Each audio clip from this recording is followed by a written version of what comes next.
Channel. ಎಲ್ಲರೂ ಹೇಗಿದ್ದೀರಾ? ಎಲ್ಲರೂ ಸೂಪರ್ ಆಗಿದ್ದೀರಾ ಅಂತ ಭಾವಿಸ್ತಾ ಇವತ್ತಿನ ಬ್ಲಾಗ್ನ ಶುರು ಮಾಡೋಣ. ಇವತ್ತಿನ ಬ್ಲಾಗ್ ಬಂದು ಇವತ್ತು ಮಂಗಳವಾರ. ಸೊ ಪೂಜೆ ಎಲ್ಲ ಮುಗೀತು, ಕೆಲಸ ಎಲ್ಲ ಮುಗೀತು. ಟೈಮ್ 12:30 ನಾನು ಅಡುಗೆ ಮಾಡೋಂಥ ಟೈಮ್. ಸೊ ಇವಾಗ ನಾನು ಬ್ಲಾಗ್ನ ಶುರು ಮಾಡ್ತಾ ಇದ್ದೀನಿ. ಬೆಳಗಿಂದ ಸ್ವಲ್ಪ ವೀಡಿಯೋಸ್ನ ಮಾಡ್ಕೊಂಡಿದ್ದೀನಿ, ನೋಡ್ಕೊಂಬಂದ್ಬಿಡಿ ಹಾಗೆ ರ್ಯಾಂಡಮಾಗಿ. ನಿನ್ನೆ ವೀಡಿಯೋನಲ್ಲಿ ಎಕ್ಸಸೈಸ್ ವೀಡಿಯೋನ ಶೇರ್ ಮಾಡಿದ್ದೀನಿ, ಅದು ನೋಡ್ಕೊಂಬಂದ್ಬಿಡಿ. ವೀಡಿಯೋಗಳು ಇಷ್ಟ ಆಗ್ತಿದೆ ಅಂತ ಭಾವಿಸ್ತೀನಿ. ಸ್ವಲ್ಪ ವೀಡಿಯೋಗೆ ಗ್ಯಾಪ್ ತೊಗೊಂಡೆ, ಯಾಕೆಂದರೆ ಸ್ವಲ್ಪ ನನಗೂ ಕೆಮ್ಮು ನೆಗಡಿ ಎಲ್ಲ ಐತೆ. ಇದರಿಂದ ಏನೋ ಒಂದು ಪ್ರಾಡಕ್ಟ್ ತೋರಿಸ್ಬೇಕು. ಒಂದು ನಿಮಿಷ. ವರಮಹಾಲಕ್ಷ್ಮಿ ಹಬ್ಬಕ್ಕೆ ಮೀಶೋಯಿಂದ ಗೆಜ್ಜೆಗಳು ತರಿಸಿದ್ದೆ. ಆಲ್ರೆಡಿ ನಾನು ಇನ್ಸ್ಟಾದಲ್ಲಿ ಶೇರ್ ಮಾಡಿದ್ದೀನಿ, ಇದ್ರ ಸಣ್ಣದೊಂದು ವಿಡಿಯೋ ಮಾಡಿ ಶಾರ್ಟ್ ವಿಡಿಯೋನಲ್ಲಿ. ಸೊ ತುಂಬ ಚೆನ್ನಾಗಿದೆ ಸ್ನೇಹಿತರೆ. ಹೊರಗಡೆ ತಗೊಳಕ್ಕೆ ಹೋದರೆ ನಾನು ಹೋದ ವರ್ಷ ಹುಡುಕಿ ಇದು ಎಲ್ಲಿ ಸಿಗುತ್ತೆ ಅಂತ ಗೊತ್ತೇ ಆಗಲಿಲ್ಲ. ಸೊ ಈ ಸಲ ಅಂತೂ ಫಸ್ಟೇ ಬೈ ಮಾಡ್ಕೊಂಬಿಟ್ಟಿದ್ದೀನಿ, ಯಾಕೆಂದರೆ ಇದು ಔಟ್ ಆಫ್ ಸ್ಟಾಕ್ ಆಗಿಬಿಡುತ್ತೆ ಬೇಗ. ಸೊ ಹಂಗಾಗಿ ನೋಡಿ, ಟೈಮ್ ಎಷ್ಟು ಚೆನ್ನಾಗಿದೆ ಗೊತ್ತಾ ಗೆಜ್ಜೆ. ಇದು ವರಮಹಾಲಕ್ಷ್ಮಿಗೆ ಅಮ್ಮನವ್ರಿಗೆ ಹಾಕೋಕ್ಕೆ ಅಂತ. ಸೊ ತುಂಬ ಚೆನ್ನಾಗಿದೆ. ಲಿಂಕ್ ಬೇಕಾದರೆ ಡಿಸ್ಕ್ರಿಪ್ಷನಲ್ಲಿ ಬಿಟ್ಟಿರ್ತೀನಿ, ಬೇಕಾದರೆ ಚೆಕ್ ಮಾಡಿ. ಇಷ್ಟ ಆದರೆ ಬೈ ಮಾಡಿ, ಏನು ತೊಂದರೆ ಇಲ್ಲ. ಸೊ ನನಗೆ ಬೇಕಾಗಿತ್ತು, ಹಾಗಾಗಿ ತೊಗೊಂಡಿದ್ದೀನಿ ಅಮ್ಮನವ್ರಿಗೆ ಹಾಕೋಕ್ಕೆ ಅಂತ. ಇದಕ್ಕಿಂತ ದೊಡ್ಡ ಕಾಲು ಗೆಜ್ಜೆ ಬೇಕಾದ್ರೂ ಸಿಗುತ್ತೆ, ಅದ್ರದ್ದು ಬೇಕಾದ್ರೆ ಲಿಂಕ್ ಹಾಕ್ತೀನಿ. ಇದೆಲ್ಲ ನಿಮ್ಗೆ 200 ರೂಪಾಯಿ ಒಳಗಡೆ ಸಿಗುತ್ತೆ. ಈ ಗೆಜ್ಜೆಗಳೆಲ್ಲ ಸೂಪರಾಗಿದೆ ಅಮ್ಮನವ್ರಿಗೆ ಹಾಕೋಕ್ಕಂತೂ. ನಾನು ಒಂದೊಂದೇ ಬೈ ಮಾಡ್ತಾಯಿದ್ದೀನಿ. ಇನ್ನೂ ಒಂದಷ್ಟು ಐಟಮ್ಸ್ ಬರೋದಿದೆ, ಅದು ಬಂದಮೇಲೆ ತೋರಿಸ್ತೀನಿ. ಆಮೇಲೆ ಈ ಬನಾನಾ ಟ್ರೀ ಕೂಡ ನಾನು ತೊಗೊಂಡಿದ್ದೆ, ಅದು ಕೂಡ ಸೂಪರಾಗಿದೆ. ಕ್ವಾಲಿಟಿ ಅಂತ ಮಸ್ತ್. ನೋಡಿ, ಇದಕ್ಕೆ ಈ ಥರ ಟ್ಯಾಗ್ ಮಾಡೋಕ್ಕೆ ಈ ಥರ ಕೊಟ್ಟಿರ್ತಾರೆ, ನೀವು ಎಲ್ಲಿ ಬೇಕಾದ್ರೂ ಪ್ಲೇಸ್ ಮಾಡ್ಬೋದು. ಬನಾನಾ ಟ್ರೀ ನೋಡ್ತಿದ್ದಂಗೆ ತಗೋಬೇಕು ಅನ್ನಿಸ್ತಿದೆ ಅಲ್ಲ, ಸಿಕ್ಕಾಬಟ್ಟೆ ಚೆನ್ನಾಗಿದೆ. ಇದ್ರದ್ದು ಲಿಂಕ್ ಹಾಕಿರ್ತೀನಿ, ಇಷ್ಟ ಆದರೆ ಬೈ ಮಾಡಿ, ಓಕೆನಾ? ಎಷ್ಟು ಚೆನ್ನಾಗಿದೆ ಅಲ್ಲ. ನಿಮಗೆ ಗೌರಿ ಗಣೇಶ ಹಬ್ಬಕ್ಕೆ, ವರಮಹಾಲಕ್ಷ್ಮಿ ಹಬ್ಬಕ್ಕೆ ಡೆಕೋರೇಟಿವ್ ಐಟಮ್ ಆಗಿ ನೀವು ಎಲ್ಲಿ ಬೇಕಾದ್ರೂ ಜೋಡಿಸ್ಬೋದು, ಅಥವಾ ಮನೆಯಲ್ಲಿ ಟಿ ವಿ ಪೆನಲ್ಲು ಎದಕ್ಕಾದ್ರೂ ಜೋಡಿಸ್ಕೋಬೋದು. ಸಿಕ್ಕಾಬಟ್ಟೆ ಕ್ವಾಲಿಟಿ ಅಂತ ತುಂಬ ಚೆನ್ನಾಗಿದೆ, ಓಕೆನಾ? ಈ ಥರದ ಐಟಮ್ಸ್ ತುಂಬ ಬುಕ್ ಮಾಡಿದ್ದೀನಿ. ಸೊ ಬಂದಮೇಲೆ ಖಂಡಿತ ನಿಮಗೆ ತೋರಿಸ್ತೀನಿ. ಗೊತ್ತಲ್ಲ, ಇದ್ರದ್ದು ಲಿಂಕ್ ಏನಾದರೂ ಬೇಕಂದರೆ ಹಾಕಿರ್ತೀನಿ, ಚೆಕ್ ಮಾಡಿ ಬೈ ಮಾಡ್ಕೊಳ್ಳಿ. ಈಗ ಮನೆಯವ್ರಿಗೆ ಎಕ್ಸಸೈಸ್ ಮಾಡಿಸೋಂಥ ಟೈಮ್, ಅಡುಗೆ ಟೈಮ್ ಎಲ್ಲನೂ ಒಂದು ಕಡೆ ರೈಸ್ ಇಟ್ಟಿದ್ದೀನಿ ಅನ್ನ ಮಾಡಲಿಕ್ಕೆ. ಹೇಳಿದ್ನಲ್ಲ, ವರಮಹಾಲಕ್ಷ್ಮಿ ಹಬ್ಬ ಡೆಮೋ ಮಾಡೋಕ್ಕೆ ಟೈಮ್ ಆಗ್ತಾಯಿಲ್ಲ. ಸೊ ಏನಾದರೂ ಮಾಡಿ ಡೆಮೋ ಮಾಡಿ ಹೇಗೆ ಬರುತ್ತೆ ಅಂತ ಚೆಕ್ ಮಾಡಬೇಕು. ಯಾಕೆ ಅಂತಂದರೆ ಒಂದೇ ಸತಿಗೆ ಬರೋಲ್ಲ. ಸೊ ನಾನು ಸಿಕ್ಕಾಬಟ್ಟೆ ಕಲ್ತ್ಕೊಂಡು ಎಲ್ಲ ಬಂದ್ಬಿಡುತ್ತೆ ಅಂತ ಹೇಳಲ್ಲ. ಸೊ ನಾನು ಕೂಡ ಟ್ರೈ ಮಾಡಿ ನೀಟಾಗಿ ಬರುತ್ತಾ ಹೇಗೆ ಅಂತ ನೋಡಬೇಕು, ಓಕೆನಾ? ಸ್ನೇಹಿತರೆ ನಮಸ್ತೆ, ವೆಲ್ಕಮ್ ಬ್ಯಾಕ್. ಇವತ್ತು ಮಂಗಳವಾರ. ಬೆಳಗ್ಗೆಯಿಂದ ಏನಾಯಿತು ಅಂತಂದರೆ, ಬೆಳಗ್ಗೆಯಿಂದ ಅಲ್ಲ, ನೆನ್ನೆಯಿಂದ ಬ್ಲಾಗ್ ಏನು ಮಾಡೋಕ್ಕೆ ಆಗಿಲ್ಲ. ಯಾಕೆ ಅಂತ ಹೇಳ್ತೀನಿ. ಅದಕ್ಕಿಂತ ಮುಂಚೆ ಮುಖಕ್ಕೆ ಏನು ಹಚ್ಕೊಂಡಿದ್ದೀರಾ ಅಂತ ಕೇಳ್ಬೋದು.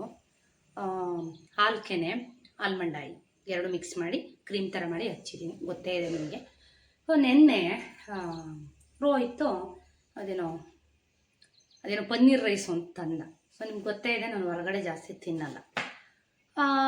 ವಿಪರೀತ ಖಾರ ಹಾಕ್ಬಿಟ್ಟಿದ್ರು. ಸೊ ಸ್ವಲ್ಪ ತಿಂದೆ. ಬೆಳಗ್ಗೆ ಎದ್ದಿದ ತಕ್ಷಣ ಹೊಟ್ಟೆ ನೋವು ಸ್ಟಾರ್ಟ್ ಆಯಿತು. ಸೊ ನನಗೆ ಲೂಸ್ ಮೋಷನು ಇದೆಲ್ಲ ನನ್ನ ಜೀವನದಲ್ಲೇ ನೋಡಿಲ್ಲ. ಸೊ ಆಗೋದು ಇಲ್ಲ ನನಗೆ. ಅಷ್ಟು ಹೆಲ್ದಿಯಾಗಿ ನನ್ನ ಹೆಲ್ತ್ನ ಕಾಪಾಡ್ಕೊಂಡಿರ್ತೀನಿ. ತುಂಬ ಹೊಟ್ಟೆ ನೋವು ಬಿಟ್ಟು ಬರ್ತಾಯಿದೆ. ಸೊ ಅದಕ್ಕೆ ಅಂತ ನಮ್ಮ ಮನೆಯವ್ರಿಗೆ ಹೇಳಿದೆ, ಒಂದು O2 ಟ್ಯಾಬ್ಲೆಟ್ ಕೊಟ್ಟರು.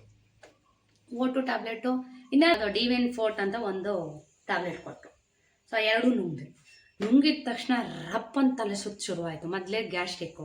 ಈ ಸಂಕಷ್ಟಿಗೆ ಉಪವಾಸ ಮಾಡಿದಾಗಿಂದ ನೋಡಿ 1 ತಿಂಗಳು ಮೇಲಾಯಿತು, 1.5 ತಿಂಗಳಾಯಿತು. ನಾನು ಇನ್ನೂ ಗ್ಯಾಸ್ಟ್ರಿಕ್ ಕಡಿಮೆ ಮಾಡ್ಕೊಳಕ್ಕಾಗಿಲ್ಲ. ಗ್ಯಾಸ್ಟ್ರಿಕ್ ಸ್ಟಾರ್ಟ್ ಆಗ್ಬಿಡ್ತು. ನಂಗೆ ಗೊತ್ತು, ಪಕ್ಕಾ ಗೊತ್ತು, ನಾನು ನುಂಗಲ್ಲ ಅಂದರೆ ನಮ್ಮ ಮನೆಯವ್ರು ಇಲ್ಲ 2 ನುಂಗ್ಬೇಕಿಲ್ಲ, ಕಮ್ಮಿ ಆಗಲ್ಲ ಅಂತ. ಸೊ 2 ನುಂಗ್ದೆ. ಇನ್ನೊಂದು ಕಡೆ ಹೊಟ್ಟೆ ನಾವು ನುಂಗಿದ್ದು ಒಂದು 20 ನಿಮಿಷ ರಪ್ಪಂತ ಬಿದ್ದೋದೆ, ತಲೆ ಸುತ್ತು ಬಂದು. ಯಾಕೆಂದ್ರೆ ನಮ್ಗೆ ಹಂಗೇನೆ ಗ್ಯಾಸ್ಟ್ರಿಕ್ ಓವರ್ ಮಾಡಿಬಿಟ್ರೆ ನನ್ನ ತಲೆ ಸುತ್ತು ಬಂದರೆ ಎದ್ದೊಳೋದಿಲ್ಲ ದಿನಗಟ್ಟಲೆ. ಸೊ ಅದಾಯಿತು. ಇವತ್ತು ವರ್ಕೌಟಿಂದು ಹಾಳಾಗೋಯ್ತಲ್ಲಪ್ಪ, ಏನಪ್ಪ ಮಾಡೋದು, ಇಷ್ಟೊಂದು ತಲೆ ಸುತ್ತೈತೆ. ತಿಂಡಿ ಪಲಾವ್ ಮಾಡಿದ್ದೀನಿ, ಮೊಸರು ಬಜ್ಜಿ ಮಾಡಬೇಕು, ಸ್ನ್ಯಾಕ್ಸ್ ರೆಡಿ ಮಾಡಬೇಕು, ಇನ್ನೊಂದು ಕಡೆ ರಾಗಿ ಮಾಲ್ಟ್ ರೆಡಿ ಮಾಡಬೇಕು. ಏನಪ್ಪ ಮಾಡೋದು, ತಲೆ ಸುತ್ತಾಯ್ತು. ಯಾರಪ್ಪ ಮಾಡ್ತಾರೆ, ಇನ್ನೂ ಮನೆ ಕಸ ಗುಡಿಸಿಲ್ಲ, ನೆಲ ಒರೆಸಿಲ್ಲ. ಫುಲ್ ಟೆನ್ಷನ್ನು. ಆಮೇಲೆ ಒಂದೊಂದು ಅರ್ಧ ಗಂಟೆ ಹಾಗೆ ರೆಸ್ಟ್ ಮಾಡಿದೆ. ಸ್ವಲ್ಪ ಮೇಲಾದಂಗಾಯಿತು. ಟಪ್ ಅಂತ ಹುಷಾರಾಗಿ 7:30 ಆಲ್ರೆಡಿ ಆಗೋಗಿತ್ತು. 8 ಗಂಟೆವರೆಗೂ ಸ್ವಲ್ಪ ಲೂಸಿಂಗ್ ಎಕ್ಸಸೈಸ್ ಮಾಡಿದೆ. ಸೊ ನನ್ನಂಥ ಜಗಮಂಡಿ ಇರ್ತಾರ ಅಂತ ಯೋಚನೆ ಮಾಡಿ, ಯಾಕೆಂದರೆ ಇಷ್ಟೊಂದು ಹೊಟ್ಟೆ ನೋವು, ತಲೆ ಸುತ್ತು ಎಲ್ಲ ಬಂದಿದ್ರು. ಅರ್ಧ ಗಂಟೆ ವರ್ಕೌಟ್ ಮಾಡಿ, ಅಂದರೆ ಸುಮ್ಮನೆ ಜಸ್ಟ್ ಲೂಸಿಂಗ್ಸು ಈ ಥರದ್ದೆಲ್ಲ ಮಾಡಿ ಅಲ್ಲಿವರೆಗೂ ಚೆನ್ನಾಗಿದೆ. ಮತ್ತು ಈಗ ಸ್ವಲ್ಪ ಸುಸ್ತು ಯಾಕೋ ಶುರುವಾಗ್ತಾ ಇದೆ. ರಾಗಿ ಮಂಟ್ ಮಾಡಿದ್ದೀನಿ, ಅಡುಗೆ ಮನೆ ಕ್ಲೀನ್ ಆಯಿತು, ಫುಲ್ಲು ಕಂಪ್ಲೀಟ್ ಕ್ಲೀನ್ ಆಯಿತು. ಇವಾಗ ಅದೆಲ್ಲ ಒರೆಸ್ಬೇಕು. ಟೈಮ್ ಬಂದು ಆಲ್ರೆಡಿ 10 ಗಂಟೆ. ಯಾವಾಗಪ್ಪ ಕ್ಲೀನ್ ಮಾಡೋದು? ನೆಲ ಒರೆಸ್ಬೇಕು, 10:30 ಆಗುತ್ತೆ ನೆಲ ಒರೆಸಿ ಸ್ನಾನಕ್ಕೆ ಹೋಗೋಷ್ಟರಲ್ಲಿ. ಇನ್ನೊಂದೇನು ಅಂತಂದರೆ, ನಮ್ಮ ಸುಜಮ್ಮ ಯಾಕೋ 3 ದಿವಸದಿಂದ ಹೋದ ಶುಕ್ರವಾರದಿಂದ ಸ್ಕೂಲ್ಗೆ ಹೋಗೋಕ್ಕೆ ತುಂಬ ಹಠ ಮಾಡ್ತಾಯಿದ್ದಾನೆ. ಯಾಕೆ ಅಂತ ಗೊತ್ತಿಲ್ಲ. ನಾನು ಆ ಸ್ಕೂಲ್ಗೆ ಹೋಗಲ್ಲ, ನನಗೆ ಆ ಸ್ಕೂಲ್ಗೂ ಇಷ್ಟ ಇಲ್ಲ, ನಾನು ಹೋಗಲ್ಲ ಅಂದರೆ ಹೋಗಲ್ಲ ಅಂತ ಇಷ್ಟು ದಿನ ತುಂಬ ಚೆನ್ನಾಗೇ ಹೋಗ್ತಿದ್ದ. ಈವನ್ ಸ್ಟಾರ್ಟಿಂಗು ಕೂಡ ಅವನು ಅಳ್ತಾ ಹೋಗಿಲ್ಲ, ಖುಷಿಯಾಗೇ ಹೋಗಿಲ್ಲ. ಹೋದ ಶುಕ್ರವಾರದಿಂದ ತುಂಬ ಹಠ ಮಾಡ್ತಾ ಇದ್ದಾನೆ, ನನಗೆ ಆ ಸ್ಕೂಲ್ ಬೇಡ, ನಾನು ಆ ಸ್ಕೂಲ್ಗೆ ಹೋಗಲ್ಲ. ಸೊ ಅಲ್ಲಿ ಸ್ಕೂಲಲ್ಲಿ ಅವ್ನಿಗೆ ಏನು ಆಗ್ತಾಯಿದೆ ಏನು ಅಂತ ಖಂಡಿತ ನನಗೆ ಗೊತ್ತಿಲ್ಲ. ಸೊ ತುಂಬ ಹಠ ಮಾಡ್ತಾ ಇದ್ದಾನೆ, ನಾನು ಸ್ಕೂಲ್ಗೆ ಹೋಗಲ್ಲ, ತುಂಬ ಅಳ್ಕೊಂಡು ಹೋಗ್ತಿದ್ದಾನೆ. ಅವನು ಹೆಂಗೆ ಅಂದರೆ ತುಂಬ ಸಾಫ್ಟು, ಒಂದು ಸ್ವಲ್ಪ ಹೊರಟು ಮಾಡೋದ್ರೂ ಒಪ್ಕೊಳಲ್ಲ ಯಾರಿಗೂ. ತುಂಬ ಪ್ರೀತಿಯಿಂದ ನೋಡ್ಕೊಂಡ್ರೆ, ಈ ಮನೇಲೂ ಅಷ್ಟೇ, ನಾವು ತುಂಬ ಏನಾದ್ರು ರ್ಯಾಶ್ ಆಗಿ ಹೊರಟಾಗಿ ಇದು ಮಾಡಿದ್ರೆ ತುಂಬ ರ್ಯಾಶ್ ಆಗಿಬಿಡ್ತಾನೆ ಅವನು. ಸೊ ನಾವು ಅದಕ್ಕೆ ನೋಡ್ಕೊಂಡಿದ್ದೀವಿ, ಅವನಿಗೆ ತುಂಬ ರ್ಯಾಶ್ ಮಾಡಲ್ಲ. ಪ್ರೀತಿಯಿಂದ ಹೇಳಿದ್ರೆ, ಪ್ರೀತಿಯಿಂದ ಏನೇ ಹೇಳಿದ್ರು ಮಾಡುತ್ತೆ, ಎಲ್ಲ ಮಾಡಿಕೊಡುತ್ತೆ. ಬರೆಯೋದು ಎಲ್ಲನೂ ಅಷ್ಟೇ, ಪ್ರೀತಿಯಿಂದ ಮುದ್ದು ಮಾಡಿ ಮಾಡಿದ್ರೆ ಬೇಡ. ಇವನ್ ಅವ್ನಿಗೆ ಯಾರಾದರೂ ಒಂದು ಏಟು ಹೊಡೆದ್ರೆ ನಮ್ಮ ರೋಹಿತೇ ಸಹಿಸ್ಕೊಳ್ಳಲ್ಲ, ಯಾಕಂದ್ರೆ ಅವ್ನಿಗೆ ಹೊಡಿಯೋಂಗಿಲ್ಲ ರೋಹಿತ್ಗೆ. ನಮ್ಮ ಮನೇಲಿ ಹಂಗೆ ಎಲ್ಲರೂ ಅದು ಹೇಳಿದ್ದು ಮುದ್ದಾಕಿ ಹೇಳಿದ್ರೆ ಕೇಳುತ್ತೆ. ಸೊ ಯಾರೂ ರ್ಯಾಶ್ ಮಾಡೋಂಗಿಲ್ಲ. ಇವನ್ ರೋಹಿತ್ನು ಕೂಡ ಯಾಕೋ ನಮ್ಮ ಮನೇಲಿ ಅವ್ನು ಸುಜಿತ್ ಅಳಕ್ಕೆ ಶುರು ಮಾಡಿದಾಗಿಂದ ಸ್ಕೂಲ್ಗೆ ಹೋಗಲ್ಲ ಅಂತ ಎಲ್ಲರೂ ಡಲ್ ಆಗಿಬಿಟ್ಟಿದ್ವಿ. ನಂಗೆ ಟೆನ್ಷನ್ನೇ ಆಗಿಬಿಟ್ಟಿದೆ. ಆಮೇಲೆ ಎಲ್ಲರೂ ಮೂಡ್ ಆಫ್ ಮನೆಯಲ್ಲಿ, ರೋಹಿತಿಂದ ಹಿಡಿದು ನಾನು ನಮ್ಮ ಮನೆಯವರಿಂದ ಹಿಡಿದು ಎಲ್ಲರೂ ಮೂಡ್ ಆಫು. ಮತ್ತು ನಮ್ಮಪ್ಪ ಈಗ ಫೋನ್ ಮಾಡಿದ್ರೆ, ಯಾಕೆ ಮಗು ಅಳ್ತಾ ಇದೆ, ಸ್ಕೂಲ್ಗೆ ಹೋಗಿ ವಿಚಾರಿಸು, ಯಾಕೆ ಏನು ಏನಾದರೂ ಹಿಂಸೆ ಆಗ್ತಿದ್ಯಾ, ಏನು ವಿಚಾರಿಸಿ ಮಗುಗೆ ಅಂತ ಹೇಳ್ಬಿಟ್ಟು ಅಪ್ಪ ಈಗ ಜಸ್ಟ್ ಫೋನ್ ಮಾಡಿದ್ರು. ಸೊ ಯಾಕೆ ಏನು ಅಂತ ಅರ್ಥ ಆಗ್ತಾ ಇಲ್ಲ, ಅಲ್ಲಿ ಏನು ಆಗ್ತಿದೆ ಅಂತಲೂ ಅರ್ಥ ಆಗ್ತಾ ಇಲ್ಲ. ಅವ್ನು ತುಂಬ ಅಳ್ತಿದ್ದಾನೆ, ನಾನು ಈ ಸ್ಕೂಲ್ಗೆ ಹೋಗಲ್ಲ, ನನಗೆ ಈ ಸ್ಕೂಲ್ ಇಷ್ಟ ಇಲ್ಲ. ಸೊ ಮುಂಚೆ ಎಲ್ಲ ಬೇರೆ ಸ್ಕೂಲ್ಗೆ ಹಾಕ್ಲೇನಪ್ಪ ಹೋಗ್ತೀಯ ಅಂದರೆ, ಇಲ್ಲ ಮಮ್ಮಿ ನನಗೆ ಇಲ್ಲೆಲ್ಲ ಫ್ರೆಂಡ್ಸ್ ಚೆನ್ನಾಗಿದ್ದಾರೆ, ನಾನು ಬೇರೆ ಸ್ಕೂಲ್ಗೆ ಹೋಗಲ್ಲ, ನನಗೆ ಇದೇ ಸ್ಕೂಲ್ ಬೇಕು, ನಂಗೆ 1ನೇ ಕ್ಲಾಸ್ಗೂ ಇದೇ ಸ್ಕೂಲ್ ಬೇಕು ಅನ್ನೋನು. ಹಂಗೆ ಹೇಳ್ತಿದ್ದ ಮಗು ತಕ್ಷಣಕ್ಕೆ ನಾನು ಸ್ಕೂಲ್ಗೆ ಹೋಗ್ತಾ ಇಲ್ಲ, ನನಗೆ ಈ ಸ್ಕೂಲ್ ಬೇಡ ಅಂತಂದರೆ ನಾವು ಯೋಚನೆ ಮಾಡಬೇಕು ಏನು ಆಗ್ತಾ ಇದೆ ಇಲ್ಲಿ ಅಂತ. ಯಾಕೆ ಅಂತಂದರೆ ನಮಗೂ ಟೆನ್ಷನ್ ಆಗಿದೆ ಮನೇಲಿ. ಸೊ ನನಗೆ ಇದೊಂದು ಟೆನ್ಷನ್ ಸ್ಟಾರ್ಟ್ ಆಗಿದೆ. ಸೊ ನನಗೆ ಹೆಂಗೆ ಅಂದರೆ ಮೊದಲಂಗೆ ಏನು ತಡ್ಕೊಳ್ಳೋ ಶಕ್ತಿ ಇಲ್ಲ. ಸೊ ನಾನು ಹೆಂಗೆ ಅಂತಂದರೆ ಯಾವುದೂ ದಿಢೀರಂತ ದುಡ್ಕಲ್ಲ, ಸ್ವಲ್ಪ ತಾಳ್ಮೆಯಿಂದ ನೋಡ್ತೀನಿ. ಸೊ ಮನೆ ಹೋಗ್ತೀನಿ, ಒಂದು ವಾರ 15 ದಿವಸ ನೋಡ್ತೀನಿ ಯಾಕೆ ಹಿಂಗೆ ಆಗ್ತಾಯಿದೆ ಮಗು ಅಂತ. ಸೊ ನನಗಿದೇ ಕಂಟಿನ್ಯೂ ಆಯಿತು ಅಂತಂದರೆ ನೋಡ್ತೀನಿ ಮುಂದೆ ಏನು ಮಾಡಬೇಕು ಏನು ಅಂತ. ಸೊ ನಾವು ಮಗು ಫುಲ್ಲು ಸ್ಯಾಡಲ್ಲಿದೆ, ಮೂಡ್ ಚೇಂಜ್ ಆಗ್ತಾ ಇಲ್ಲ, ಇದೇ ಮೂಡಲ್ಲಿದೆ ಅಂತಂದರೆ ಸ್ವಲ್ಪ ನಾವು ಯೋಚನೆ ಮಾಡಬೇಕಾಗುತ್ತೆ. ನಮಗೇನು ಅಂತಂದರೆ ಬೇಸಿಕ್ ಚೆನ್ನಾಗಿದೆ. ಸೊ ಒಂದು ಸ್ಕೂಲಲ್ಲಿ ಒಪ್ಕೊಂಡಿದ್ದಾರೆ ಅಂದರೆ ಎಲ್ಲ ಪೇರೆಂಟ್ಸ್ ಥರ LKGಗೆ ಒಂದು ಸ್ಕೂಲು, UKGಗೆ ಒಂದು ಸ್ಕೂಲು, ಫಸ್ಟ್ ಸ್ಟ್ಯಾಂಡರ್ಡ್ಗೆ ಒಂದು ಸ್ಕೂಲು, ಈ ಥರ ಚೇಂಜ್ ಮಾಡೋಕ್ಕೆ ನಮಗೆ ಇಷ್ಟ ಇಲ್ಲ. ಸೊ ಯಾಕೋ ಇದು ಇಷ್ಟು ಹಠ ಮಾಡ್ತಾ ಇದ್ದೇನೆ ಅಂದರೆ ನಾವು ಸ್ವಲ್ಪ ಯೋಚನೆ ಮಾಡಬೇಕು, ಯಾಕೆ ಹಿಂಗೆ ಆಗ್ತಿದೆ ಏನು ಎತ್ತ ಅಂತ ನೋಡೋಣ ಬನ್ನಿ. ಇವಾಗ ನೆಲ ಸಾರಿಸ್ಬೇಕು. ಯಪ್ಪ ನನಗೆ ಬ್ಲಾಗ್ ಮಾಡ್ಕೊಳಕ್ಕೂ ಆಗ್ತಾಯಿಲ್ಲ, ಅಷ್ಟೊಂದು ಕೆಲಸಗಳಾಗ್ತಾಯಿದೆ. ಇನ್ನು ವರಮಹಾಲಕ್ಷ್ಮಿ ಸ್ಯಾರಿ ಡ್ರಾಪಿಂಗ್ ಕಲ್ತ್ಕೊಂಡ್ಬಂದೆ. ಸೊ ಅದನ್ನು ಕೂಡ ನನಗೆ ಡೆಮೋ ಮಾಡೋಕ್ಕೂ ಟೈಮ್ ಆಗ್ತಾಯಿಲ್ಲ. ಸುಜಿತ್ತೆ ನನಗೆ ಟೆನ್ಷನ್ ಜಾಸ್ತಿ ಆಗ್ತಾಯಿದೆ, ಗಮನ ಎಲ್ಲ ಅವನ ಮೇಲೆ ಇರುತ್ತೆ ಸ್ಕೂಲ್ಗೆ ಹೋದ್ರೂ. ಯಾಕೆ ಅಂತಂದರೆ ಮಕ್ಕಳನ್ನ ನಾವು ಸ್ಕೂಲಿಗೆ ಕಳಿಸಿದ್ದೀವಿ ಅಂದರೆ ಪೇರೆಂಟ್ಸ್ ಇಲ್ಲಿ ನೆಮ್ಮದಿಯಾಗಿರ್ಬೇಕು ಮನೇಲಿ. ಸೊ ಅಲ್ಲಿ ಏನಾಗ್ತಾ ಇದೆ, ಮಗು ಯಾಕೆ ಅಳ್ತಾ ಇದೆ, ಇದೇ ನಮಗೆ ಟೆನ್ಷನ್ ಆಗಿಬಿಟ್ರೆ ಇಲ್ಲಿ ಮನೇಲಿ ನಮಗೂ ನೆಮ್ಮದಿ ಇರಲ್ಲ. ನೋಡೋಣ, ಸ್ವಲ್ಪ ದಿವಸ ವೆಯ್ಟ್ ಮಾಡಿ ನೋಡೋಣ ಸರಿ ಹೋಗ್ತಾನ ಹೇಗೆ ಏನು ಎತ್ತ ಅಂತ. ಗ್ಲಾಸ್ ಕ್ಲೀನ್ ಮಾಡಿದ್ವಿ, ಫ್ರಿಜ್ ಕ್ಲೀನ್ ಮಾಡ್ಕೊಬೇಕು ಅಂತ ಅನ್ಕೋತಾ ಇದ್ದೀನಿ. ಯಾವ್ದು ತುಂಬ ಗಲೀಜಾಗಿರುತ್ತೆ ಅದು ಕಾಯ ಅಂತ ಪೇಷನ್ಸ್ ಇರೋಲ್ಲ ನನಗೆ. ಫಸ್ಟ್ ಕ್ಲೀನ್ ಮಾಡ್ಕೊಂಡ್ಬಿಡ್ಬೇಕು, ಅದಕ್ಕೆ ಮತ್ತೊಮ್ಮೆ ಕ್ಲೀನ್ ಮಾಡಿದ್ರು ಚಿಂತೆ ಇಲ್ಲ. ಸೊ ಸುಜಿತ್ತೆ ನಮಗೊಂದು ತಲೆನೋವು ಆಗ್ಬಿಟ್ಟಿತ್ತು. ನೋಡೋಣ ಇನ್ನೊಂದು 2 ದಿವಸದಲ್ಲಿ ಸರಿ ಹೋಗ್ತಾನೆ ಅಂತ ಅನಿಸುತ್ತೆ. ಅಥವಾ ಫಸ್ಟು ಸ್ಟಾರ್ಟ್ ಆಗಿರೋದಕ್ಕೆ ಸ್ಕೂಲ್ಗಳು ಹಿಂಗೆ ಅನ್ನಿಸ್ತಿದೆಯೋ ಏನೋ ಗೊತ್ತಿಲ್ಲ. ಮುಂದಿನ ದಿನದಲ್ಲಿ ಸರಿ ಹೋಗ್ತಾನೆ ಅಂತ ಅಂದ್ಕೊಂಡಿದ್ದೇನೆ. ಇವಾಗ ಅವನ್ನ ಸ್ಕೂಲಿಗೆಲ್ಲ ಕಳಿಸಿ ಮನೆ ಕ್ಲೀನಿಂಗ್ ಇದೆಯಲ್ಲ, ಯಪ್ಪ ಭಗವಂತ, ಮನೆ ಕೆಲಸ ಮಾಡಿ ನನಗಂತೂ ಸಾಕಾಗಿ ಹೋಗ್ಬಿಡುತ್ತೆ. ನಮ್ಮ ಮನೇಲಿ ಏನು ಅಂದರೆ ರಿಸ್ಕು, ಗುಡಿಸಿ ಒರೆಸೋದೇ ಒಂದು ದೊಡ್ಡ ರಿಸ್ಕು. ಅಷ್ಟೊಂದು ರಿಸ್ಕ್ ಇರುತ್ತೆ ಗುಡಿಸಿ ಒರೆಸೋದು. ಇನ್ನು ಕಿಚನ್ದೇ 1 ಅವರ್ ಮೇಲಾಗುತ್ತೆ. ನನಗೆ ಹೆಂಗೆ ಅಂದರೆ ಡೈಲಿ ನೆಲ ಒರೆಸ್ಬೇಕು. ನಾವು ಇವನ್ ಸಂಡೇನೂ ಬಿಡಲ್ಲ ನಾನು. ಸಂಡೇನೂ ನೆಲ ಒರೆಸ್ಬೇಕು, ಭಾನುವಾರನೂ ನಮಗೆ ಕಿಚನ್ ಕ್ಲೀನ್ ಮಾಡಬೇಕು ಡೈಲಿ. ಇನ್ನು ಹೇಳಿದ್ದೀನಲ್ಲ, ಮೇಲ್ಗಡೆ ಪೋರ್ಷನ್ ಎಲ್ಲ ನಾನು ವಾರಕ್ಕೆ 2 ಸಲ, ಭಾನುವಾರ ಸೋಮವಾರ ಮಾಡ್ತೀನಿ, ಇಲ್ಲಾಂದರೆ ಶುಕ್ರವಾರ 2 ದಿವಸ. ಎಲ್ಲ ಇನ್ನೂ ಡೆಕೋರೇಟಿವ್ ಆಗಿ ಇಟ್ಕೋಬೇಕು ಅಂತ ತುಂಬ ಆಸೆ ನನಗೆ. ಬಟ್ ಸುಜಿತಿಂದ ಖಂಡಿತ ಸಾಧ್ಯ ಇಲ್ಲ. ಯಾಕೆ ಅಂತಂದರೆ ಸುಜಿತ್ ಯಾವಾಗಲೂ ಹಂಡುತ್ತಿರ್ತಾನೆ. ಮನೆ ತುಂಬ ಬರೀ ಆಟ ಸಾಮಾನುಗಳೇ. ಅವ್ನು ಸ್ಕೂಲ್ಗೆ ಹೋದ್ಮೇಲೆ ಒರೆಸೋದು ನಾನು. So even dining table, fridge ಎಲ್ಲ ಕ್ಲೀನ್ ಮಾಡೇ ನಾನು ಸ್ನಾನಕ್ಕೆ ಹೋಗೋದು. ಇನ್ನೇನಾದ್ರು ವಾಶ್ರೂಮ್ ಕ್ಲೀನ್ ಮಾಡ್ತೀನಿ ಅಂತಂದರೆ 10:45, 11 ಗಂಟೆ ಆಗೇ ಹೋಗ್ಬಿಡುತ್ತೆ. ಸೊ ತೊಂದರೆ ಇಲ್ಲ, ಒಂದೊಂದು ದಿವಸ ಪೂಜೆ ಲೇಟ್ ಆದರೂ ತೊಂದರೆ ಇಲ್ಲ, ಮನೆ ಕ್ಲೀನ್ ಆಯ್ತಲ್ಲ ಅನ್ನೋದೊಂದು ಸಮಾಧಾನ ಇರುತ್ತೆ. ಪ್ರತಿದಿನ ಒರೆಸೋದ್ರಿಂದ ಮನೆ ನೀಟಾಗಿರುತ್ತೆ. ಮತ್ತು ಏನು ಅಂತಂದರೆ ಮನೆ ಎಷ್ಟು ನೀಟಾಗಿ ಇಟ್ಕೊಂಡಿರ್ತೀವೋ ಅಷ್ಟು ಮನೆಗೆ ದರಿದ್ರ ಬರೋಲ್ಲ. ಸೊ ಹಾಗೆ ಆ ಥರ ಭಾವನೆ ನಂದು. ಸೊ ನೋಡಿ ಸುಜಿತ್ ನೋಡಿ ಹೆಂಗೆ ಅಳ್ತಾ ಇದ್ದಾನೆ ನೋಡಿ. ಹಿಂಗೆ ಸಪ್ಪೆ ಮುಖ ಹಾಕ್ಕೊಂಡು ಹಿಂಗೆ ಡಲ್ಲಾಗಿ ಹೋಗ್ಬಿಟ್ರೆ ಅವತ್ತೆಲ್ಲ ನಾವು 3 ಜನಕ್ಕೂ ಒಂಥರ ಅವನದೇ ಯೋಚನೆ ಆಗಿಬಿಟ್ಟಿರುತ್ತೆ. ನೋಡಿ ಹೆಂಗೆ ಅಳ್ತಿದ್ದಾನೆ ಪಾಪ. ನನಗೆ ಒಂಥರ ಫೀಲ್ ಆಗೋದು, ಯಾಕೆ ಹಿಂಗೆ ಅಳ್ಕೊಂಡು ಹೋಗ್ತಾ ಇದೆ ಮಗು, ಎಷ್ಟು ಚೆನ್ನಾಗಿ ಹೋಗ್ತಾ ಇದ್ನಲ್ಲ, ನಾನು ಆ ಸ್ಕೂಲ್ಗೆ ಹೋಗಲ್ಲ ಅಂತ. ಸೊ ಏನೇನೋ ಸಮಾಧಾನ ಮಾಡಿ ನೋಡಿ ರೋಹಿತೆ ಏನೇನೋ ಸಮಾಧಾನ ಮಾಡಿ ವ್ಯಾನ್ಗೆ ಡೈಲಿ ರೋಹಿತೆ ಹತ್ಸೋದು. ಇವಾಗ ನನಗೆ ಆ ಟೈಮ್ಗೆ ಆಗಲ್ಲ. ಮುಂಚೆ ಎಲ್ಲ ಮನೆ ಹತ್ರ ಬರ್ತಾಯಿತ್ತು ವ್ಯಾನು, ಇವಾಗ ಅಲ್ಲಿ ರೋಡಿಗೆ ಕರ್ಕೊಂಡು ಹೋಗಬೇಕು. ಸೊ ವೆಯ್ಟ್ ಮಾಡ್ಕೊಂಡು ನಿಂತ್ಕೊಳ್ಳೋಕ್ಕೂ ಟೈಮ್ ಇರೋಲ್ಲ ನನಗೆ, ಅಷ್ಟು ಬ್ಯುಸಿ ಬೆಳಗ್ಗೆ ಹೊತ್ತು. ಮನೆಯವ್ರಿಗೆ ತಿಂಡಿ ಕೊಡಬೇಕು, ಎಲ್ಲ ಕ್ಲೀನ್ ಮಾಡ್ಕೋಬೇಕು. ಅಂತೂ ಇಂತೂ ಮನೆಯೆಲ್ಲ ಒರೆಸಿ ಕ್ಲೀನ್ ಮಾಡಿದ್ದಾಯಿತು.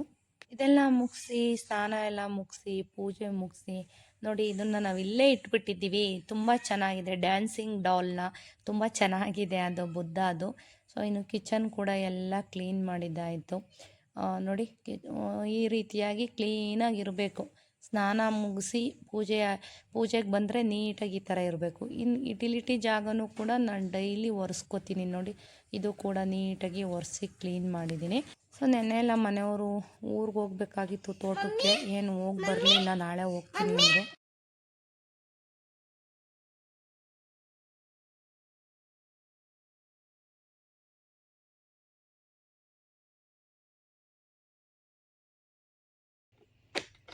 ಹಲೋ ಸ್ನೇಹಿತರೆ, ಹೀಗೆ ವಿಡಿಯೋ ಮಾಡಿಕೊಂಡು ಕಮೆಂಟ್ ಓದ್ತಾ ಇದ್ದೆ. ನಯನ ಅಂತ ಒಬ್ಬರು ಕಮೆಂಟ್ ಹಾಕಿದ್ರಿ, ಮೇಡಮ್ ನಮ್ಗೆ 30 ವರ್ಷ ಶ್ವೇತಾ, ನೀವು ನೋಡಿದ್ರೆ ಇಷ್ಟೊಂದು ಸ್ಲಿಮ್ ಆಗಿದ್ದೀರಾ. ಸೊ ನಾವು ಹೆವಿ ಆಗಿದ್ದೀವಿ. ಸೊ ವರ್ಕೌಟ್ ಮಾಡಿದ್ರೆ ಮೈಕೈ ನೋವಾಗುತ್ತೆ, ಏನು ಮಾಡೋದು, ಇದಕ್ಕೊಂದು ಸೊಲ್ಯೂಷನ್ ಹೇಳಿ ಅಂತ. ಖಂಡಿತ ಮೈಕೈ ನೋವಾಗುತ್ತೆ. ಸೊ ಈಗಲೂ ನಾನು 4-5 ದಿವಸ ಅಥವಾ 1 ವಾರ ಬಿಟ್ಟು ವರ್ಕೌಟ್ನ ಸ್ಟಾರ್ಟ್ ಮಾಡಿದ್ರೆ ನನಗೂ ಮೈಕೈ ನೋವು. ಹೆಂಗೆ ಅಂದರೆ ವಾಶ್ರೂಮಿಗೆ ಕೂರೋಕ್ಕಾಗಲ್ಲ, ಟಾಯ್ಲೆಟಿಗೆ ಕೂರೋಕ್ಕಾಗಲ್ಲ, ಅಷ್ಟು ಪೇಯ್ನ್ ಬರ್ತಾ ಇರುತ್ತೆ. ಸೊ ಆಮೇಲೆ ನಾನು ಅದಕ್ಕೆ ಟ್ಯಾಬ್ಲೆಟು ಎಲ್ಲ ತೊಗೊಂಡು ಏನೂ ಕಮ್ಮಿ ಮಾಡ್ಕೊಳ್ಳಲ್ಲ. ಮಂಡು ಬಿದ್ದೋಳ್ತಾರೆ ಅದು ಹಾಗೆ. ಇವತ್ತು ಪೇಯ್ನ್ ಆಗ್ತಿದೆ ಅಂದರೆ ನಾಳೆ ಮತ್ತೆ ಪೇಯ್ನ್ ಆಗ್ತಾ ಇದೆಯಲ್ಲಪ್ಪ, ನಾಳೆ ಬೇಡ ನಾಳೆ ಮಾಡೋಣ ಅಂತ ಅಂದ್ಕೊಳ್ಳಲ್ಲ. ಸೊ ಎಕ್ಸಸೈಸ್ ಎಷ್ಟಾಗುತ್ತೆ ಅಷ್ಟು ಮಾಡಿಬಿಡ್ತೀನಿ. ನಾಳೆ ಸಂಜೆ ಅಷ್ಟರಲ್ಲಿ ತನ್ನಷ್ಟಕ್ಕೆ ತಾನೇ ಏನು ಪೇನೆಲ್ಲ ಕಡಿಮೆ ಆಗುತ್ತೆ. ಸೊ ನಾನು ಯಾವಾಗಾದರೂ ಅಷ್ಟೇ, ನಾನು ಟ್ಯಾಬ್ಲೆಟ್ ತಗೊಳ್ಳೋ ಮಗಳೇ ಅಲ್ಲ. ಯಾಕೆಂತಂದರೆ ಅದು ಟ್ಯಾಬ್ಲೆಟ್ ತೊಗೋಬಾರ್ದು ಆ್ಯಕ್ಚುಲಿ. ಡೈಲಿ ಮಾಡ್ತಾ ಬಾಡಿ ಫ್ಲೆಕ್ಸಿಬಲ್ ಆಗಬೇಕು. ಮೇಯ್ನಾಗಿ ಫ್ಲೆಕ್ಸಿಬಲ್ ಆಗ್ತಾ ತನ್ನಷ್ಟಕ್ಕೆ ತಾನೇ ಏನು ವೆಯ್ಟು ಕಡಿಮೆ ಆಗುತ್ತೆ, ಸ್ವಲ್ಪ ಪೇಯ್ನ್ ಎಲ್ಲ ಕಮ್ಮಿ ಆಗುತ್ತೆ. ನೋಡಿ ನಾನು ಡೈಲಿ ಮಾಡ್ತೀನಿ, ಯಾವುದೇ ಪೇಯ್ನ್ ಇಲ್ಲ. 4-5 ದಿವಸ ಅಥವಾ ವಾರ ಬಿಟ್ಟು ಸ್ಟಾರ್ಟ್ ಮಾಡಿದ್ದೀನಿ ಅಂದರೆ ಪೇಯ್ನ್ ಸ್ಟಾರ್ಟ್ ಆಗುತ್ತೆ, ಆಯಿತಾ. ಪೇಯ್ನ್ ಬರುತ್ತೆ ಬಾಡಿ. ಸೊ ಹೆಂಗೆ ಮಾಡೋದು ಅಂತ ಕೇಳ್ತಿದ್ದೀರಾ. ಡೈಲಿ ಹೆವಿ ಮಾಡಬೇಡಿ. ನಾನು ಯಾವುದೇ ಎಕ್ಸಸೈಸ್ ತೋರಿಸಿದ್ರು ಹೆವಿ ಮಾಡಬೇಡಿಯಪ್ಪ. ಒಂದು 10 ಸಾರಿ 15 ಸಾರಿ ಸಾಕು, ಆಯಿತಾ. ನಿಮ್ಮ ಬಾಡಿ ಫ್ಲೆಕ್ಸಿಬಲ್ ಆಗ್ತಾ ವಾರ್ಮಪ್ ಸ್ಟಾರ್ಟ್ ಮಾಡಿಬಿಟ್ಟು ಮಾಡಿ. ಅಲ್ಲಿ ಫ್ಲೆಕ್ಸಿಬಲ್ ಆಗ್ತಾ 10 ಮಾಡ್ತಿದ್ರೆ 15 ಮಾಡಿ, 15 ಮಾಡ್ತಿದ್ರೆ 20 ಮಾಡಿ. ಎಲ್ಲನೂ ಸ್ವಲ್ಪ ಒಂದೊಂದು 5-10 ಇನ್ಕ್ರೀಸ್ ಮಾಡ್ಕೊತಾ ಹೋಗಿ. ಇಲ್ಲ ನನಗೆ ಆಗ್ತಾಯಿಲ್ಲ ಅಂತಂದರೆ ಸ್ವಲ್ಪ ಮಟ್ಟಿಗೆ ವಾಕ್ ಮಾಡಿ, ಒಂದು ಸ್ವಲ್ಪ ಮಟ್ಟಿಗೆ ಎಕ್ಸಸೈಸು ವಾರ್ಮಪ್ ಮಾಡ್ಕೊಂಡ್ರೂ ಆಗುತ್ತೆ. ಸೊ ಸ್ಕಿಪ್ಪಿಂಗ್ ಮಾಡೋರು ಹೆವಿ ವೆಯ್ಟ್ ಇದ್ದಾಗ ಸ್ಕಿಪ್ಪಿಂಗ್ ಮಾಡೋಕ್ಕಾಗಲ್ಲ. ದಯವಿಟ್ಟು ಡಿಮೋಟಿವೇಟ್ ಆಗಬೇಡಿ. ನಾನು ಕೂಡ ಒಂದು ಟೈಮಲ್ಲಿ ದಪ್ಪ ಇದ್ದೆ, ಗುಂಡ್ಗೆ. ಯಾಕೆಂದರೆ ಹಳೇ ಪ್ರಿವಿಯಸ್ ವೀಡಿಯೋಗಳಲ್ಲಿ ತೋರಿಸಿದ್ದೀನಿ. ನಾನು ಹೆಂಗೆ ಮೋಟಿವೇಶನ್ ಆದೆ ಅಂತಂದರೆ ಸುಮಾರಷ್ಟು ಸಲ ಹೇಳಿದ್ದೀನಿ, ಈಗಲೂ ಹೇಳ್ತಾ ಇದ್ದೀನಿ. ಸುಜಿತ್ ಅನ್ನೋದೇ ಬರುತ್ತೆ. ರೋಹಿತ್ ಹುಟ್ಟಿದ ಮೇಲೆ ನಾನು ಗುಂಡ್ಗುಂಡಗಾದ್ರೂ ಸಿಕ್ಕಾಪಟ್ಟೆ ಚೆನ್ನಾಗಿ ಕಾಣುವೆ. ಸೊ ಎಲ್ಲರೂ ಹೇಳೋರು ಗುಂಡ್ಗುಂಡಗೆ ಅವ್ರು ಚೆನ್ನಾಗಿ ಕಾಣಿಸ್ತಾರೆ ಅಂತ ಅನ್ನೋರು. ಸೊ ನಾನು ಅದನ್ನೇನು ಅಂದ್ಕೊಂಡೆ, ನಾನು ದಪ್ಪ ಇದ್ದರೆ ನಾನು ಚೆನ್ನಾಗಿ ಕಾಣಿಸ್ತೀನಿ ಅಂತ ಅಂದ್ಕೊಂಬಿಟ್ಟು ಎಂಥ ಪೆದ್ದ ಮೈಂಡ್ ಅಂತಂದರೆ, ಒಂದು ಇಂಚು ಸಡ್ಡ ಆಗಕ್ಕೆ ಬಿಡ್ತಿರ್ಲಿಲ್ಲ. ಅದು ಇದು ತಿನ್ನೋದು, ಡೈಲಿ 2 ಗ್ಲಾಸ್ ಹಾಲು ಕುಡಿಯೋದು, ಯಾವುದೇ ಎಕ್ಸಸೈಸ್ ಇಲ್ಲ, ವಾಕ್ ಇಲ್ಲ, ಹಿಂಗೆ ಮಾಡ್ಕೊಳ್ತಾ ಹಾಗೆ ಗುಂಡ್ಗುಂಡಿಗೆ ಇದ್ದೆ. ಆಮೇಲೆ ಒಂದು ಸಲ ಏನಾಯಿತು ಅಂತಂದರೆ,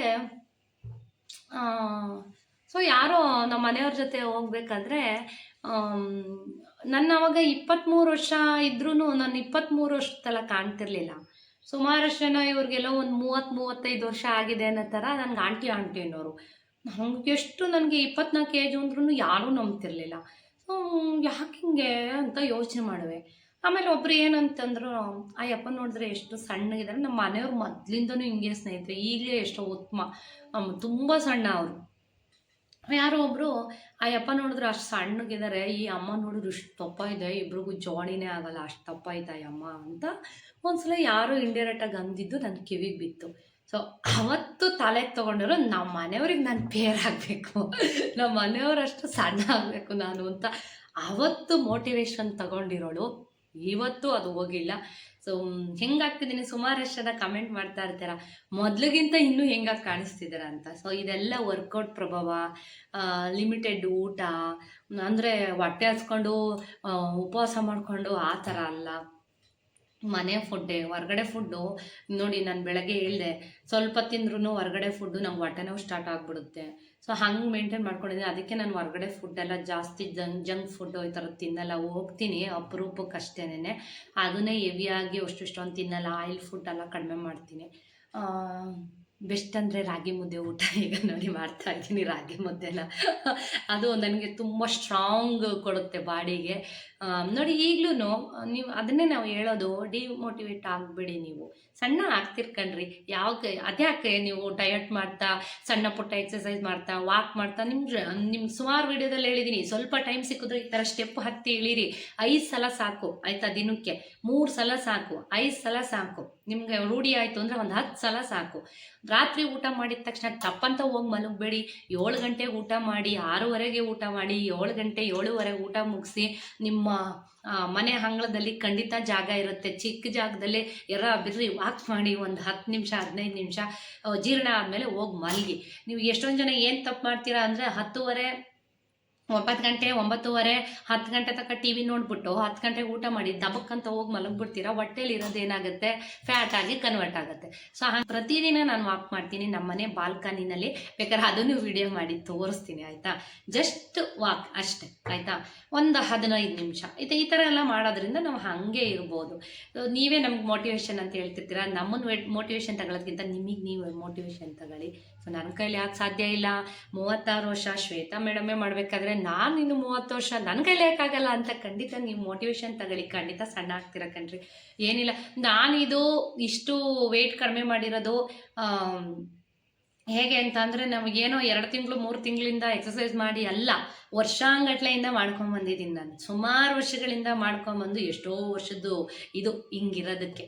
ಸೊ ನೀವು ದಯವಿಟ್ಟು ಸ್ವಲ್ಪ ಕಾಳಜಿ ತಗೊಳ್ಳಿ. ಹಣ್ಣುಗಳು ಜಾಸ್ತಿ ತಿನ್ನಿ, ಸ್ವೀಟ್ ಕಡಿಮೆ ಮಾಡಿ. ನಾನು ಸುಮಾರಷ್ಟು ಜನ ಕೇಳಿದ್ದೀನಿ, 1 ತಿಂಗಳು ಶುಗರ್ದು ಚಾಲೆಂಜ್ನ ತಗೊಳ್ಳಿ. ಶುಗರ್ ಮುಟ್ಬೇಡಿ, ಕಾಫಿ ಟೀ ಮುಟ್ಬೇಡಿ, 1 ತಿಂಗಳು ಸಾಕು. ಸೊ ರೈಸ್ ತಿನ್ನಿ ಆಯಿತಾ, ಶುಗರ್ ಬಿಡಿ, ಅಂದರೆ ಕಾಫಿ ಟೀ ಈ ಥರ ಬೇಕ್ರಿ ಪದಾರ್ಥಗಳು ಸ್ವೀಟ್ಸ್ ಎಲ್ಲ ಬಿಡಿ, 1 ತಿಂಗಳು ಮಾಡಿ ಆಯಿತಾ.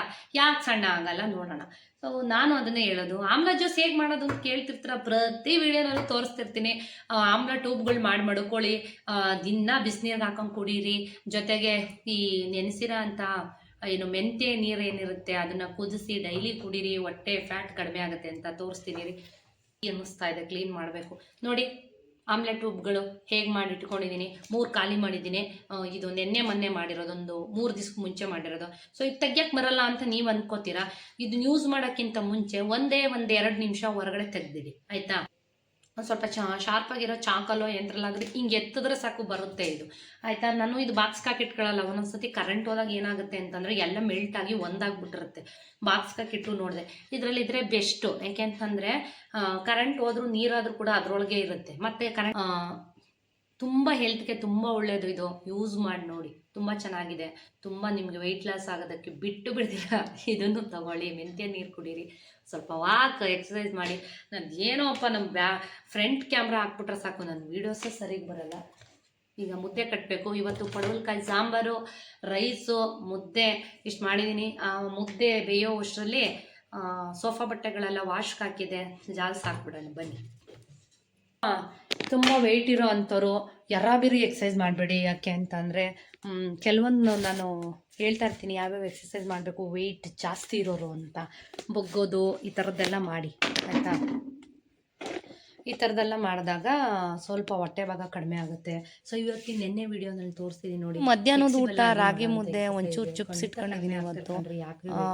ಆಮೇಲೆ ನಾನು ವರಮಹಾಲಕ್ಷ್ಮಿ ಕ್ಲಾಸಸ್ನ ಅಟೆಂಡ್ ಮಾಡಿದ್ದೆ ಅನ್ನಲ್ಲ, ಸೊ ಡೆಮೋ ನೋಡ್ಕೊಂಬನ್ನಿ ನೋಡಿ. ಇದು ಫಸ್ಟ್ ಅಟೆಂಪ್ಟಲ್ಲೇ ಇಷ್ಟು ಚೆನ್ನಾಗಿ ಸ್ಯಾರಿ ಡ್ರಾಪಿಂಗ್ ಮಾಡಿದ್ದೀನಿ. ಇದು ದರ್ಬಾರ್ ಸ್ಟೈಲು. ಸೊ ನಾನು ಯಾವುದೇ ಗೋಲ್ಡು ಅದು ಇದು ಏನೂ ಹಾಕಿಲ್ಲ, ಸುಮ್ಮನೆ ಸ್ಯಾರಿ ಡ್ರಾಪಿಂಗ್ ಮಾಡಿ ನೋಡಿದೆ ಹೇಗೆ ಬರ್ಬೋದು ಅಂತ.